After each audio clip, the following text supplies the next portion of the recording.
Olá você telespectadora, olá você telespectador da TV Cultura Litoral. A partir de agora você acompanha a edição desta sexta-feira do Opinião 2.0.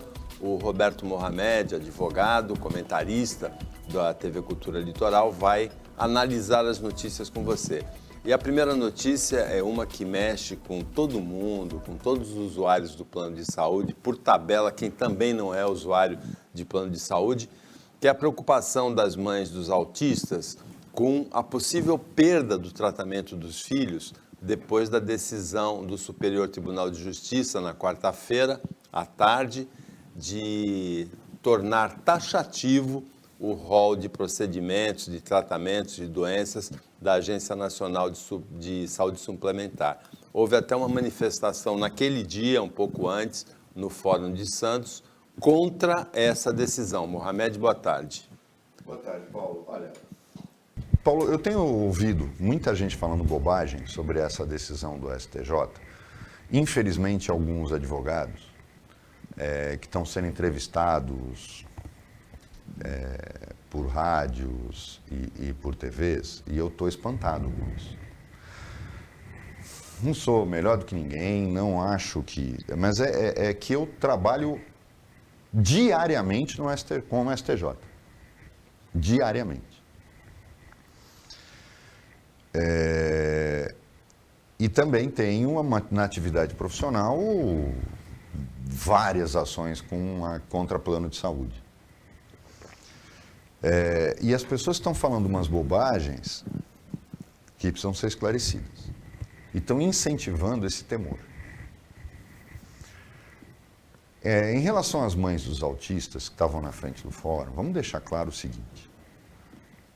O tratamento hoje, que é a ponta de lança em relação ao autismo, que é o APA, é um protocolo multidisciplinar de atendimentos para as crianças autistas, um sistema comprovadamente eficaz, ele está no rol da ANS. Então, não muda nada a decisão do STJ, porque ele está no rol. Um segundo ponto que tem que ser esclarecido, e aí não é só para essa questão, é que mais de 50%, eu vi uma publicação na Globo de percentual que era simplesmente absurda. Mais de 50% das ações judiciais contra planos de saúde envolvem tratamentos que estão no rol da ANS. Para essas pessoas não muda absolutamente nada. Primeiro, o rol é gigantesco. E vamos deixar claro que mais de 50% das ações judiciais contra planos de saúde referem-se a tratamentos que estão previstos no rol da ANS. O que existe é conduta criminosa dos planos de saúde que fazem um lobby gigantesco. Normalmente são administrados por bandidos, é raro encontrar gente séria administrando plano de saúde. Vamos deixar isso claro. Quando eles vão para a imprensa e dizer que os planos vão quebrar por causa da judicialização, isso é conversa fiada. Quem quebrou a Unimed Paulistana foi um bando de ladrões. Foi uma quadrilha na Unimed Paulistana, médicos, que roubou abertamente, que acabou com a Unimed Paulistana. Não foi a judicialização. Podem ter certeza disso. A Amil, que está aplicando golpe em todo mundo, é administrada por uma quadrilha. A empresa que pegou os planos individuais não tinha nem sede. Então vamos colocar claramente que são os bandidos que acabam com os planos de saúde. É a máfia que acaba com os planos de saúde, não é a judicialização. Então eles se recusam a cumprir o que está no rol da ANS. Então não muda nada para essas pessoas. Uma outra questão é que esta decisão do STJ não é geral, Paulo, não é uma repercussão geral, isso só existe no Supremo. Ela não virou nem enunciado do STJ, que é a versão do STJ para a repercussão geral no Supremo Tribunal Federal. Foi uma decisão tomada num processo. num embargo de divergência que juntou duas turmas, formam uma sessão, cada turma tem 5 ministros, a sessão tem 10, o presidente não vota, e aí a gente entende o julgamento de 6-3,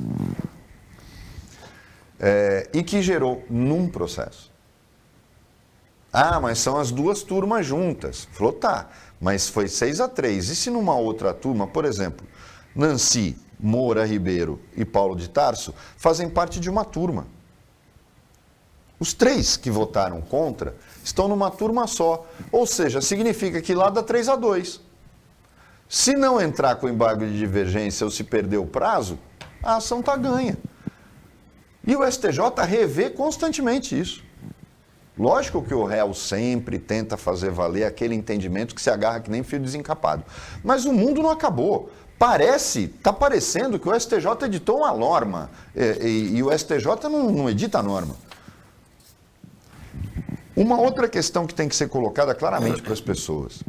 O Tribunal de Justiça de São Paulo tem um comportamento em relação ao STJ, talvez porque ele seja o maior tribunal do país.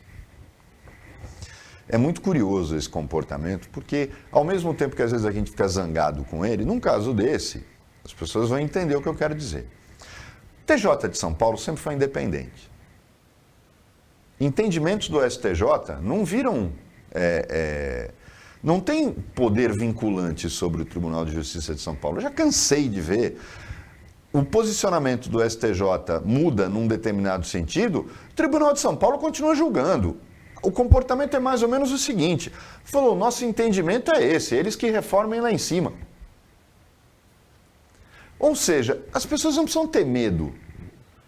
Como é que vai ser daqui para frente? O que eu ouvi, Paulo, desde o dia do julgamento, olha, acabou. Não adianta mais entrar com ação contra plano de saúde. Isso não existe. Eu não sei de onde tiraram isso.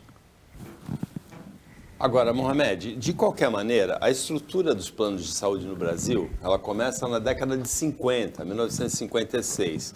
E ele é olhado pela maior parte dos clientes da mesma maneira que era olhado há 66 anos atrás. Alguma coisa tem que mudar. Hoje não é plano de saúde, é seguro-saúde, o cálculo da mensalidade, o cálculo do custo é atuarial, e a medicina de hoje, com esses exames sofisticados, procedimentos que incluem até robótica, é completamente diferente da medicina de 50, de 60 anos atrás, né? Sim, a questão dos planos de saúde no Brasil, Paulo, nós vivemos num país que tem um grave... porque se acabava com essa história toda.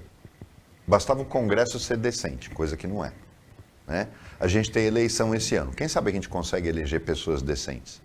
Acho difícil, mas quem sabe? Esse Congresso ridículo que a gente tem, indecente, imoral que a gente tem, eu vou dar um exemplo agora, eu não estou fugindo do assunto, só para mostrar para vocês como o Congresso brasileiro permite que a legislação se torne anacrônica. Você já alugou o carro? Já. Você pediu nota fiscal? Não. Porque eles não podem emitir. Você sabia disso? Não sabia. A legislação brasileira não permite que uma locadora de carro emita nota fiscal. Porque ela só pode emitir nota fiscal se ela alugar carro com motorista. Se ela alugar carro sem motorista, só alugar o carro, que é 99,9% das operações, não é considerado serviço. Como também não é venda de mercadoria, não tem como tributar. Por quê? Porque não tem um imbecil no Congresso Nacional, um único, entre os 590, não tem uma besta no Congresso Nacional que fala, tem que incluir na prestação de serviço a locação de máquina, a locação de veículo, a locação de ônibus. Lógico que eu tenho que incluir, porque hoje as pessoas estão alugando ao invés de empatar o capital em alguma coisa. Mas não teve uma besta no Congresso Nacional que fez essa mudança. O que as locadoras fazem? Ela te emite recibo. Ele tem papel fiscal, mas ela não pode emitir, ela paga imposto sobre receita. Por quê? Porque ela não presta serviço nem vende mercadoria. Olha o absurdo, o limbo desse tipo de serviço. Por quê? Porque não tem um congressista, porque ou os caras pensam em roubar ou pensam em não fazer nada, porque só tem isso no Congresso. que proponha uma alteração legal na legislação do ISS, que é a lei complementar. Olhem só o absurdo. Isso é uma coisa de débil mental. Voltando para a questão dos planos de saúde, a legislação tinha que se adequar. Como é que você acaba com isso, Paulo? Simples, é só regulamentar no Congresso Nacional. O Congresso Nacional vota uma lei, faz lá a Lei Orgânica da Saúde Complementar, dizendo que, olha, se não tiver no rol da ANS, ainda assim o plano pode ser obrigado a pagar, se é um medicamento, um tratamento comprovado, e que ainda não deu tempo da ANS liberar. Acabou. O que se discute hoje, por exemplo, botaram medo na mãe dos autistas, nas mães dos autistas, por má orientação. Existem alguns tratamentos alternativos que ainda não estão totalmente regulamentados pela ANS. Só que o STJ em nenhum momento disse que não pode fazer. Não falou. Deixou a porta aberta, né? Deixou a porta aberta. E isso vai ter modificações. A ANS, inclusive, já ocorreu para se manifestar que vai reduzir o tempo em que ela analisa novos tratamentos para colocar no rol. E aí o que a gente tem que fazer? Criar um mecanismo que aperte a ANS para fazer isso. O problema, vamos ser claros, nesse país tudo é assim. É muita grana que os planos de saúde, ao invés de pagarem tratamentos para as pessoas, colocam no Congresso Nacional fazendo lobby. Porque lobby tem em tudo. Ou você pensa que no judiciário não tem lobby? E é muito caro. E os planos preferem gastar fazendo lobby, inclusive sobre a ANS, do que pagar os tratamentos. Porque lógico que sai muito mais barato. Então vamos deixar claro que entre a realidade e aquilo que a gente pensa, tem uma distância enorme. Não é para gerar pânico em ninguém. Quem está fazendo tratamento com liminar, eu vi essa pergunta na rádio, como se fosse uma coisa... O plano não pode cobrar um tratamento já feito com ordem judicial. E não vai mudar nada. Se o juiz mantiver a liminar, acabou. Inclusive, vou dizer uma coisa para você. Juízes humanos, e tem muitos, eles se preocupam. É simples. O processo liminar não chega no STJ. É muito raro chegar no STJ. É difícil chegar. Porque aí é agravo de agravo. É só o juiz não sentenciar, deixa lá a vida inteira a liminar valendo e acabou. Gente, tem várias formas de devolver na mesma moeda o lobby pesado dos planos de saúde. É só saber se articular. Isso é muito simples. Eu queria até fazer um parênteses aqui, Paulo, porque não está na pauta. Nós perdemos a grande chance, e aí a gente vê o quanto esse presidente é pequenininho, né? Ele perdeu a grande chance de usar o Centrão para fazer uma revolução na OAB.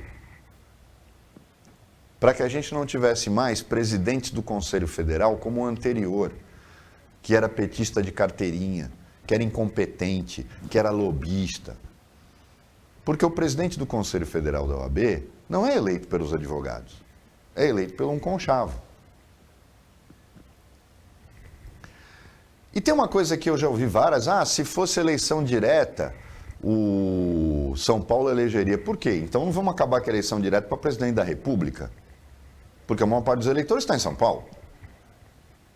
Então, essa loucura, a entidade que diz que é guardiã da democracia, não pratica a democracia dentro dela.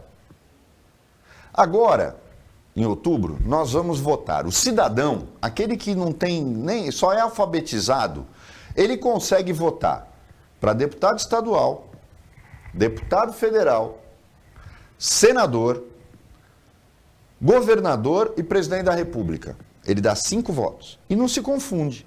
Ninguém nunca questionou isso. Aí eu ouvi uma piada de um dirigente da OAB de que isso iria confundir os advogados. Chamou os advogados de analfabetos, né? E um cara desse é dirigente da ordem. Nós teríamos que votar, se a OAB tivesse vergonha na cara como entidade, e seus dirigentes também, para presidente da subseção, conselheiro estadual, conselheiro federal, presidente estadual e presidente do federal, do Conselho Federal. Deu igual. Você notou que alguém que é só alfabetizado é capaz de dar 5 votos numa urna eletrônica. Um advogado que tem curso superior é considerado incapaz de dar 5 votos. E por que eu estou falando isso? Porque hoje é chapão. Eu voto presidente da sessão estadual, 3 conselheiros federais e os conselheiros estaduais. Todo mundo do mesmo grupo, não tem oposição. Se você faz o voto como é o certo, quando eu voto para o presidente da sessão, da subseção, é o daqui. O conselheiro estadual, os mais votados estão eleitos, não importa quem eles apoiem. O voto é nominal. Eu, por exemplo, poderia ter votado num candidato para a sessão estadual e ter votado em 2 conselheiros estaduais aqui da Baixada que eu gosto muito, que eles com certeza fariam um trabalho bem feito. Mas eles estavam em outra chapa. Então você vê como a gente não pratica a democracia, como esse país é hipócrita, porque os caras não querem mexer, porque é muito interesse. E aí um conselhão eleito na base de uma chapa única vira o quê? Chefe mandou, chefe não quer, o chefe mandou arquivar. E todo mundo faz. Porque é todo mundo da mesma chapa. Esse negócio de chapa devia ser proibido legalmente. Porque ele impede a democracia de existir. É um golpe em quem vota. Porque está sendo enganado. Eu estou votando num cara e estou elegendo um monte de gente que eu não conheço com ele. E o advogado que tem curso superior não é capaz de dar 5 votos numa eleição? Isso é uma vergonha. Mas para vocês verem quantas vergonhas existem. Aí o Bolsonaro pega, sanciona o novo Estatuto da Advocacia sem mexer em nada. Eu não sei para que mudaram, sinceramente, porque não mudou nada do que tinha que mudar. O Opinião volta depois do intervalo.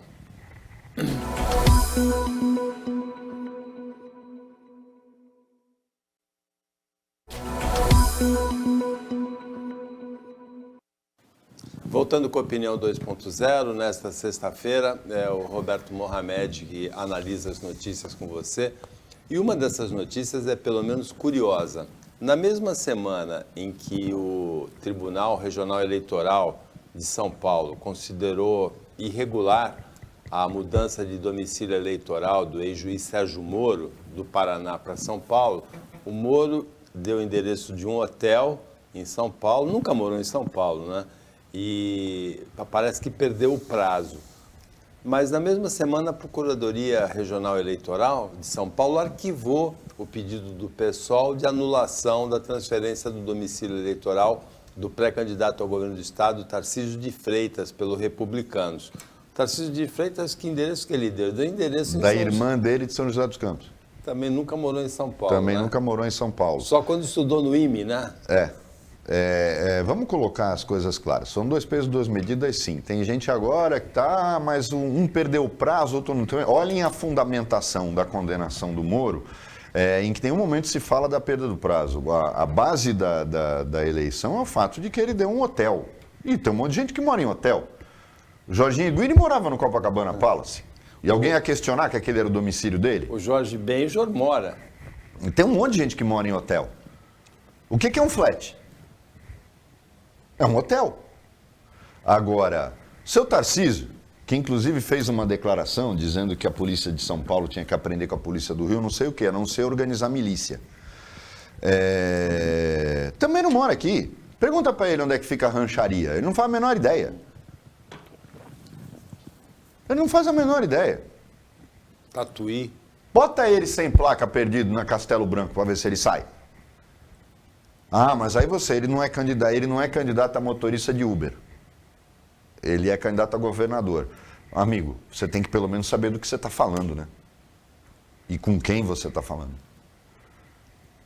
É um absurdo que a gente precise importar do Rio de Janeiro um governador de estado, né? Eles é que tinham que estar importando os nossos, porque o Rio já acabou, já está caixão e vela preta. O Rio está entregue para o crime. Quem tem que importar político de São Paulo é o Rio de Janeiro. Não é São Paulo importar político do Rio. Tenho nada contra o seu Tarcísio. Embora seja um cara que até hoje não conseguiu sequer explicar a tal privatização de Santos. Tem gente que acredita, né?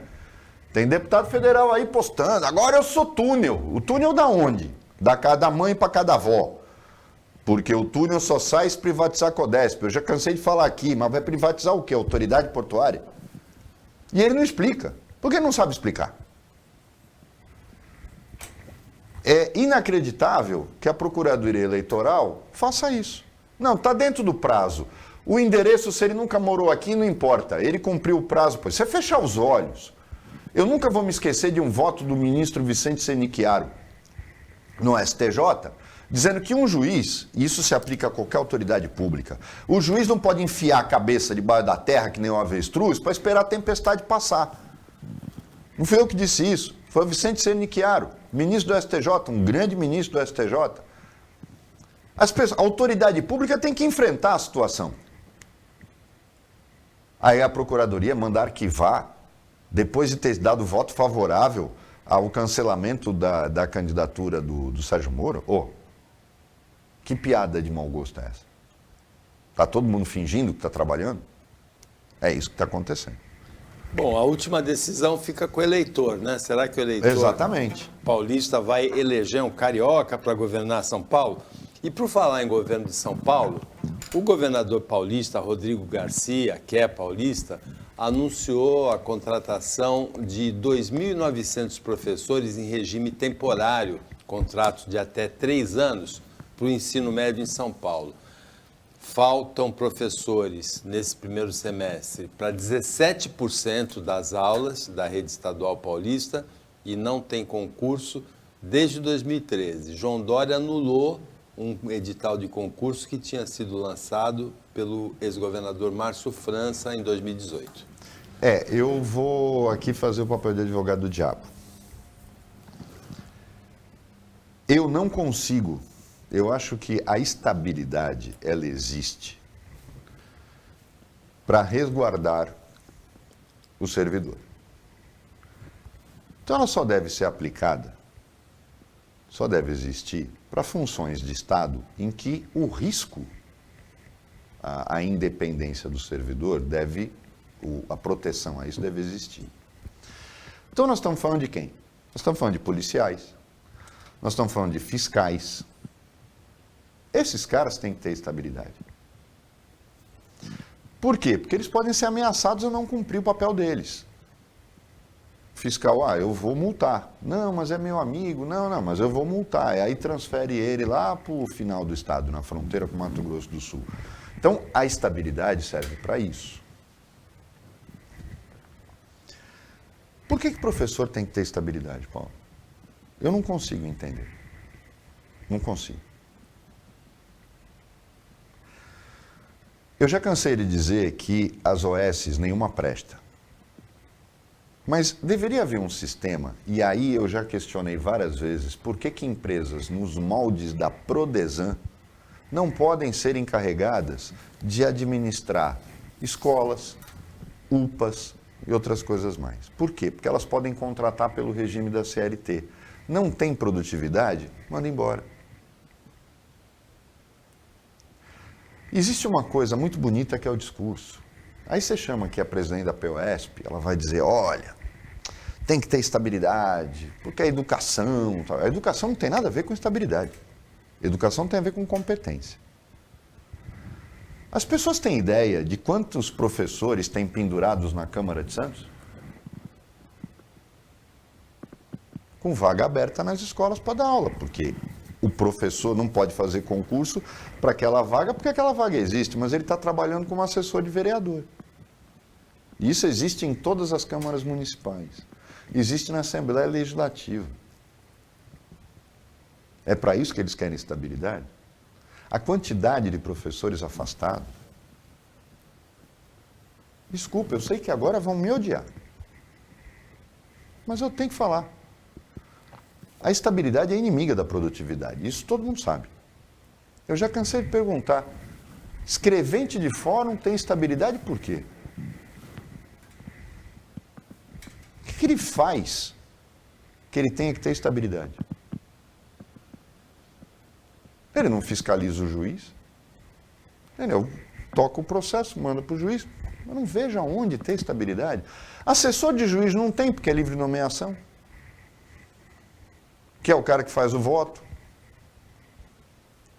Então eu não consigo entender essa coisa de inventarem algumas situações em que se cria uma casta, porque a imensa maioria dos trabalhadores da iniciativa privada não tem estabilidade.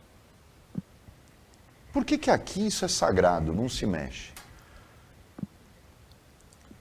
Agora, Mohamed, tem um detalhe interessante nessa mexida para ser analisado, e que é pena que vai ter só 7 meses no cargo. Mas o novo secretário de Educação em São Paulo, Hubert Alqueires, ele vem de ser diretor de um colégio de ponta em São Paulo, o Colégio Bandeirantes. É raro a gente ver um profissional desse nível alçado ao serviço público, né? E aí é que eu pergunto, o Bandeirantes, os grandes colégios do Brasil são particulares. Os professores não têm estabilidade. Eu estudei num colégio particular em que os professores se aposentaram lá. Se aposentaram. Eram excelentes todos. Nós fizemos um encontro da minha turma há pouco tempo. E eles se aposentaram. Não foram mandados embora. Não eram mandados embora por qualquer motivo. Então, eu fico espantado, às vezes, de que as pessoas fazem um discurso num sentido, quando, na verdade, é para outro. Esta contratação temporária é uma vergonha, porque ela é eleitoreira e é para cobrir buraco. Quando eu critico aqui o prefeito de São Vicente, que faz licitação para alugar carro para a secretária dele, que é lá do raio que o parta, para a madame vir trabalhar de carro, ao invés de mandar colocar ventilador de teto nas escolas ou consertar a torneira, né, Caio Amado? Você, quando esteve aqui no programa, na campanha eleitoral, disse que ia mudar tudo, você não mudou nada. Muito pelo contrário, você está sentado no colo da mesma bandidagem que dava colo para os outros. Não é assim que você resolve o problema. Agora, cria-se uma empresa que passa a administrar as escolas, contrata por CLT, acaba com esse negócio de todo mundo é estatutário. Gente, tem engraxate estatutário na Câmara Municipal de São Paulo. Aí, outro dia eu estava discutindo, explicando para uma pessoa, como é que pode um engraxate da Câmara Municipal concursado, que já é um absurdo existir esse cargo efetivo, né, Paulo? Concursado ganhar R$12 mil. Simples. Ele entra como engraxate, que ganha 1.500, faz o concurso. Só que ele nunca engraxou um sapato na vida dele, ele é filho de um vereador, ele é sobrinho de um vereador. Aí ele passa e ele imediatamente é nomeado chefe de seção. Olha um absurdo. Chefe de seção, salário de R$12 mil. Trabalha 5 anos, incorpora, porque isso havia aqui em Santos também. Depois de 5 anos incorporava, ninguém se aposentava como secretário municipal. Aí você entendeu por que ele ganha? Porque aí mesmo que ele deixe o cargo para dar vaga para outro filho de alguém, outro vagabundo, ele já incorporou. E aí ele se aposenta com 12 mil. Engraxate. Não tem engraxate na Câmara, porque todos que entraram foram exercer cargo comissionado. Mas não é muito longe, até uns 20 anos atrás, eu e o Paulo conhecemos muita gente do Partidão. Eu estou falando do Partidão porque eram os meus amigos e eu conhecia. Todo mundo queria trabalhar em Cubatão. Ascensorista ganhava 3 mil. E olha que Cubatão só tinha prédio naquela época de 5 andares. Porque era concursado. Olhem o absurdo das coisas. Então, o serviço público é isso. Não adianta ficar fazendo discurso, o professor tem que ter tranquilidade. E o professor de escola particular não tem? Ele não tem tranquilidade? Por que o professor do estado ou do município não pode se aposentar pelo INSS? Eu já sei que eu ganhei um monte de inimigo agora. Agora, Mohamed, até agora você está calmo, e a notícia é que o Laudêmio chegou com 50% de reajuste. É a fome. O Laudêmio não tinha nem que existir. Você sabe por que ele existe?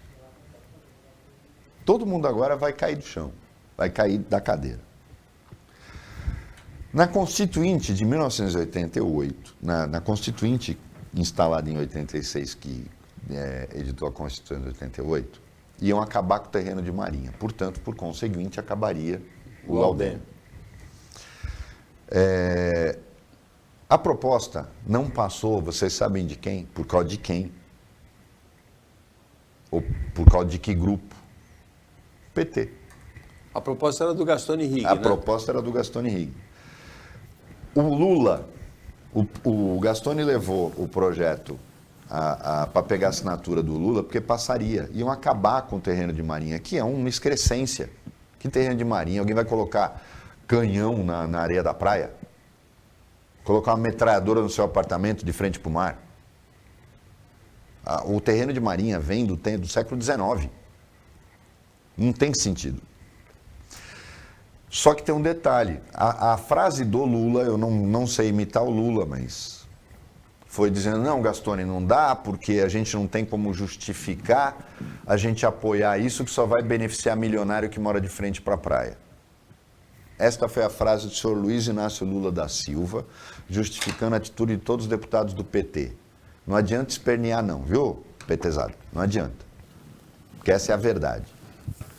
Só que isso só mostrou a ignorância do Lula e dos próprios petistas. Porque na época, eles não entenderam que o Gastone tentou explicar, mas o Lula, você sabe, ele quando chega numa conclusão, não, mas o que importa é a demagogia, é falar para os outros que eu não vou querer que rico que mora de frente para o mar não pague mais Laudêmio. Todos os terrenos de Mangue, são terrenos de marinha e pagam Laudêmio. Ou seja, no dique da Vila Gilda, se um dia aquilo virar conjunto residencial, vai pagar Laudêmio. O Perequê, sabe aquelas casinhas que tem no Perequê, no Guarujá, pagam Laudêmio. Aquilo é de milionário. Na Bahia, todos os alagados, se um dia virasse conjunto residencial, pagaria Laudêmio. Entenderam como foi uma boçalidade do Lula, mais uma, e do PT na Constituinte de 88, que manteve o Laudêmio. Então agora eu vi vereador mandando... Eu às vezes fico espantado, porque além de criarem o Dia Marielle Franco, de dar prêmio para o Haddad, né, título de cidadão emérito, medalha Brás Cubas para o Haddad, que nunca esteve aqui. Agora está uma festa isso. Uma vereadora postando, mandei ofício para o SPU para manter o Laudêmio. Pelo amor de Deus, para de enganar as pessoas. Faz alguma coisa de útil, não faz coisa que não vale nada. Não adianta nada mandar ofício para o SPU, essa ordem veio de Brasília. A mulher do SPU pegou o ofício, rasgou e jogou fora. A demagogia me irrita. Eu estava calmo, você já me deixou nervoso. Porque a demagogia me irrita. Me incomoda isso. O Laudêmio só existe por conta do PT, que não quis, na Constituinte de 88, assinar pelo fim do terreno de marinha, o que acarretaria o fim do Laudêmio. E engraçado, né?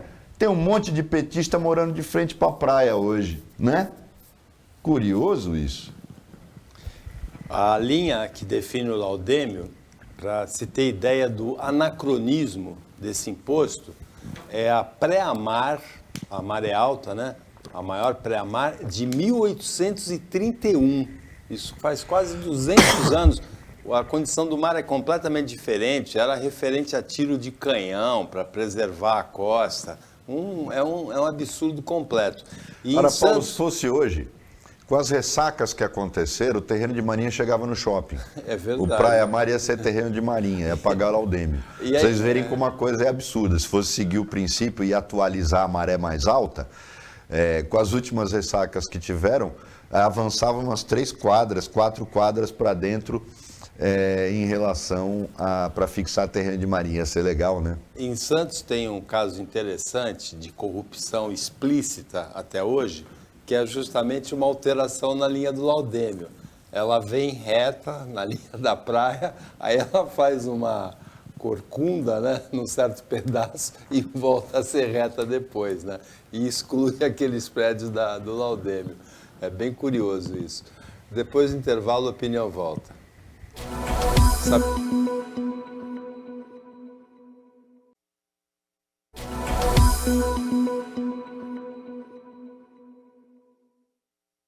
Voltando com a opinião 2.0, agora é o último bloco. O Roberto Mohamed está analisando as notícias do dia com você.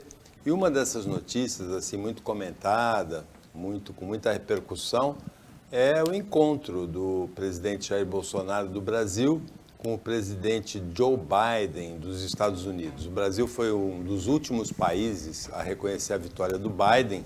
O Bolsonaro torcia pelo Donald Trump. Depois a gente vai falar também do comitê da Câmara dos Estados Unidos e do Trump, aquela invasão no Capitólio no ano passado. Mas o Bolsonaro ficou encantado ontem com o Biden, não é? Ele, na verdade, não tem pra onde correr, né, Paulo? Ele tem que se agarrar em fio desencapado também. Ele está querendo fazer a imagem de bonzinho, não é só ele trabalhar, ao invés de ficar falando das besteiras que ele fala. Ele disse para o Biden, garantiu ao Biden que vai sair democraticamente, falou só que um dia antes ele chamou um monte de gente lá no curral dele e começou a xingar o Fachin, porque o Fachin reuniu embaixadores para pedir a eles que reconheçam o presidente eleito pelas urnas após a divulgação dos resultados. O Fachin está certo. Ele passa o tempo inteiro questionando as urnas que o elegeram. Né? Esse mentecapto foi eleito presidente como? Aclamação? Foi pela urna eletrônica. O argumento é tão idiota, né? Ele falou, não, eu ganhei no primeiro turno, me roubaram. Eu falei, não, pô, para. Essa história de auditável, voto auditável, ele inventou, ele pegou aquele grupinho dele, né? Carluxo, Eduardinho, Flavinho, e devem ter dito para ele, não, ó pai, fala assim, voto auditável tal, e fica martelando em cima disso para questionar o negócio, porque aí se a gente perder, a gente grita, berra. Porque podem esquecer que golpe militar, gente, não existe. Eu já cansei de dizer aqui, ele está dizendo que ele vai aceitar, porque ele vai ter que aceitar. O Brasil não comporta mais esse tipo de coisa. Vamos entender que 64 foi uma coisa... Primeiro lugar, 64 começou em 54. É uma coisa completamente diferente. Os canalhas todos morreram. Todos os canalhas, a começar por Juarez Távora, Eduardo Gomes. Esses canalhas estão todos no inferno. Castelo Branco, Costa e Silva, Mascarenhas. Aquela turma toda, Olímpio, Mourão Filho. Tudo canalha. Todos esses canalhas foram para o inferno. Eles não existem mais. O Exército hoje tem uma outra mentalidade. Os generais hoje saem da classe média. Foram caras que entraram nas academias na década de 80. Não há clima para isso. Ninguém quer fazer esse tipo de coisa, a não ser meia dúzia de maluco da reserva que o Bolsonaro colocou carguinho lá para o cara ganhar mais. Autorizando, inclusive, a acumular com o exercício, com o dinheiro da aposentadoria, da reserva. Então, é lógico que não existe perigo de golpe. Não existe. Agora, o problema é que às vezes eu acho que, embora eu tenha dito até ontem, num outro programa, que o que o Supremo faz é uma reação e não uma ação, a reação está começando a extrapolar. Sabe aquela história? Às vezes menos é mais. E o Supremo está, infelizmente, eu acho que ele reagiu e da forma certa ao governo Bolsonaro, Paulo, mas o Supremo está exagerando às vezes. O Fachin, o Alexandre de Moraes, eles estão ficando over, porque eles estão exagerando na reação. Tudo que o Bolsonaro fala, eles reagem. O Alexandre de Moraes transformou um idiota em celebridade, que foi o caso do Silveira. Falei, isso tem que acabar, tem que diminuir, porque não precisa mais. É a questão do menos é mais. Tem uma hora que você deixa o cara falando bobagem que ninguém mais ouve. Você fica dando cartaz para ele. É o que ele quer. E é o que o Bolsonaro quer. O Bolsonaro passou 4 anos do governo dele brigando para ser reeleito. Porque não governou o país. Ele tem um ministro da Fazenda. Que ontem pediu para os supermercados congelarem preço. O vendedorzinho de diploma de MBA, o Paulo Guedes, olhem só, o ministro da Fazenda, pedindo que os supermercados segurem o preço das coisas para colaborar, para não aumentar a inflação. Gente, quem colocou esse retardado mental no Ministério da Fazenda? Como é que pode? Esse homem vai seguir até o fim do mandato. Ele é um enganador profissional. É inacreditável que as pessoas ainda confiem nisso, ainda se intitula Chicago Boy, não é Chicago, só se for Chicago Trash. Porque ele não é Chicago Boy, coisa nenhuma. Esse cara é incrível, a incapacidade dele de ser ministro, porque ele não tem capacidade nem para ser secretário municipal de finanças de um município de 5 mil habitantes. O único projeto decente que ele fez está parado no Congresso, porque não passa, porque a gente tem um Congresso que é uma vergonha, que é aquele extinguindo municípios de menos de 5 mil habitantes. Que a gente acaba tendo as excrescências de um município que recebe 2 milhões do governo federal para investir em saneamento básico e paga 1.800.000 para o Gustavo Lima. Esse projeto do Guedes, que é o único que presta, não foi feito por ele, foi pela equipe dele, era o único que devia ter passado e não passou. Porque eu já cansei de falar aqui, o que um município desse faz além de roubar? Nada. Por que um município de menos de 5 mil habitantes tem Câmara de Vereadores, secretário municipal, prefeito? Para quê? É gente para roubar. E custa caro, as pessoas não têm melhora de vida nenhuma.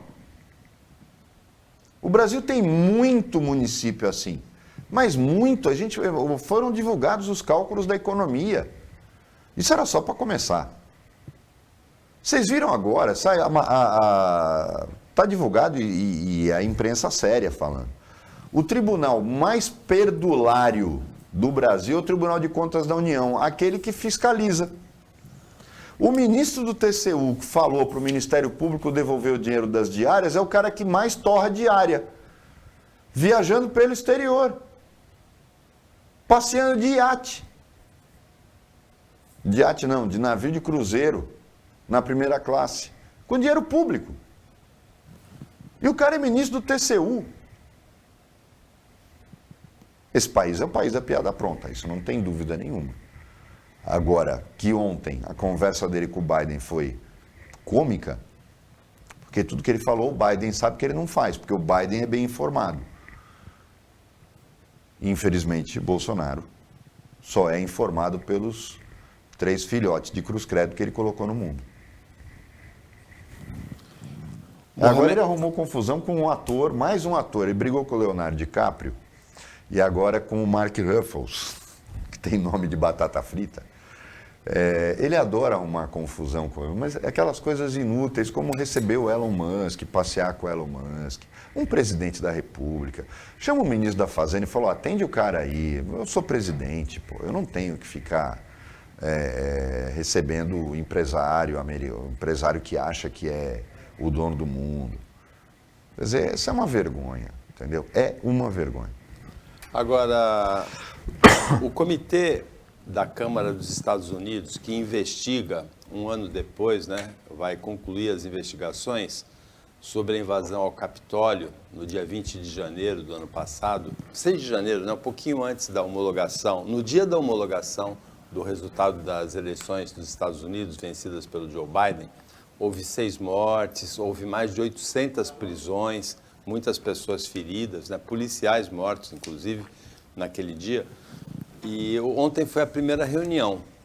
E nessa primeira reunião, o presidente do comitê, Benny Thompson, ele é democrata, então é natural que ele tenha acusado o presidente Donald Trump, o ex-presidente, de ter incitado a uma tentativa de golpe com aquela invasão. Mas o curioso, Mohamed, é que a vice-presidente desse comitê, que é republicana, a Liz Cheney, disse a mesma coisa, que o Trump acendeu, colocou o combustível e acendeu a fogueira do ataque à democracia, da tentativa de golpe. Exatamente. O Trump chamou esse comitê de caça às bruxas nas redes sociais dele, né? Truth social, né? Agora, social. O Trump é uma figura folclórica que eu não acho que volte a acontecer como presidente, nem os republicanos vão dar a legenda para ele, até porque existe uma coisa nos Estados Unidos, como eu falei, é por tradição. Num presidente que sai, dificilmente volta, é candidato a voltar. Nada proíbe, mas você não vai ter esse tipo de comportamento por um respeito à tradição. Quem é o cara que vai tentar romper? O Trump, ele não respeita a tradição nenhuma. Ele não respeita nenhuma das instituições americanas. Isso ele é uma vergonha para os Estados Unidos. Mas eu não acho que novamente ele vá se tornar presidente ou que concorra novamente, até porque os republicanos, ele pode concorrer como independente, mas os republicanos dificilmente vão dar a legenda para ele de novo. E sem dúvida nenhuma ele incitou aquela invasão e que para os Estados Unidos as instituições são uma coisa muito cara. Eles dão muito valor a isso. O ex-presidente dos Estados Unidos se torna uma instituição. E na condição de instituição, infelizmente no Brasil, a gente só teve um que entendeu esse papel. Foi o Fernando Henrique Cardoso. Ele se tornou uma instituição como ex-presidente porque ele teve a noção disso. Né? É difícil você querer... então você vê o caso do Lula, já teve 2 mandatos, quer voltar. Infelizmente, a nossa república tem esse problema de não ter tradição, mas nos Estados Unidos se respeitam as tradições. Agora, a situação do Trump é difícil porque os depoimentos que embasaram essas acusações que foram feitas a ele de incitar a violência incluem alguns dos assessores mais próximos dele, inclusive o genro dele. Né? Sim, de que foi premeditado, ele sabia que isso poderia ocorrer. E aí, por isso que a coisa é muito grave. Os republicanos tentaram voltar atrás, porque os republicanos foram os primeiros a dizer que o quanto aquilo era absurdo. Aí depois, como perderam a eleição, eles começaram a ficar meio perdidos e acabaram considerando que internamente ele não tinha feito aquilo, mas no âmbito do Congresso e com o fato de que inúmeros parlamentares republicanos até hoje não engoliram aquilo, eu acho que dificilmente o Trump vai deixar de ser condenado. Agora, o partido como um todo considerou no início desse ano que tenha sido uma iniciativa política válida, né, aquela invasão. Mas os republicanos já se tocaram que aquilo repercutiu muito mal, inclusive para a maior parte dos deputados. Não pense você que aquilo foi ditado pela cúpula dos republicanos, porque eles começaram a detectar que eles não têm ninguém para a próxima eleição. Os republicanos estão sem candidato. A influência nefasta do Trump sobre o Partido Republicano foi tão grande que ele sufocou a formação de lideranças adequadas. E os republicanos agora se deram conta, tá bom, mas quem que a gente formou para sair daqui a 2 anos? Inclusive para enfrentar o Trump nas prévias, né? Exatamente. Então os republicanos estão começando a se tocar que eles estão apavorados, porque eles criaram um monstro e não sabem como se livrar dele. Bom, para terminar o programa, a Justiça decretou a falência da Ricardo Eletro. Quando uma rede de varejo quebra desse jeito, eu lamento sempre, porque são empregos que vão para o espaço. Mas a Ricardo Eletro não conseguiu se adaptar ao período da pandemia. Então ela saiu da pandemia extremamente acabada. E a gente não pode deixar também de colocar que houve se criaram gigantes no ramo do varejo. Gigantes com base em fusões. E esses gigantes não permitem que os grupos menores acabem sobrevivendo. Se opera aí um caminho que, entre os supermercados, aconteceu um caminho diferente. Nós tivemos, até o final dos anos 90, a destruição do comércio de bairro em detrimento dos supermercados. A partir do século XXI, nós começamos a ver um caminho inverso. As pessoas começaram a procurar o comércio de bairro, ou menor, em detrimento dos grandes supermercados. Esse caminho inverso faz com que hoje você compre, as padarias acabaram virando mini mercados. Foi um fenômeno engraçado. E as redes de supermercados acabaram criando franquias de lojas menores, que é o Extra Express, Pão de Açúcar Express, Pão de Açúcar Pão de Açúcar Minuto. Essas lojas são uma resposta das grandes redes a esse fenômeno de que as pessoas voltaram a fazer compras para o dia a dia. Elas não compram mais 5 quilos de arroz, elas vão comprando 2 pacotes de 2 quilos. Isso é uma consequência da inflação, da falta de dinheiro, do desemprego. E você não vai para um supermercado para voltar com uma sacolinha. Você compra no mercado da esquina, que às vezes nem tem um preço tão mais caro assim do que os grandes supermercados. Então, já no mercado de varejo, isso não aconteceu. Essa migração para as redes pequenas. E aí uma rede como a Ricardo Eletro, e lógico, a gente está falando pequena em comparação com os gigantes, mas ela não era tão pequena assim. A Ricardo Eletro não se preparou, não estava preparada para o sistema de vendas online como os grandes grupos que se uniram, Ponto Frio, Americanas, Casas Bahia, para formar um grupo enorme de vendas a varejo pela internet, Submarino, e eles acabaram não sobrevivendo. É mais uma prova do que a incompetência acaba levando. Às vezes você tem um bom negócio na mão, mas você não consegue se adaptar a coisas novas. Paulo, antes da gente acabar, eu queria mandar um abraço para o Natalino Ercílio, ele é nosso fã, e por coincidência é pai do Gustavo Costa, que nós falamos aqui na terça-feira, que criou aquele perfil do Otariano, que a gente elogiou aqui. Então queria mandar um grande abraço para ele, porque agora que eu descobri que ele é nosso fã e que assiste o programa sempre, desde o tempo da TV Mar. Com isso, chegamos ao final da opinião desta sexta-feira, concluindo mais uma semana na companhia do telespectador, da telespectadora da TV Cultura Litoral, agradecendo ao Roberto Mohamed a atuação como comentarista, o trabalho da equipe técnica e de jornalismo do Sistema Costa Norte, e agradecendo principalmente a você que acompanhou a gente em mais essa edição. Até segunda-feira, nesse mesmo horário de 15 para 1, um pouquinho depois da 00:30, na segunda-feira, a reapresentação. E um ótimo final de semana, um feliz Dia dos Namorados para você, que você merece.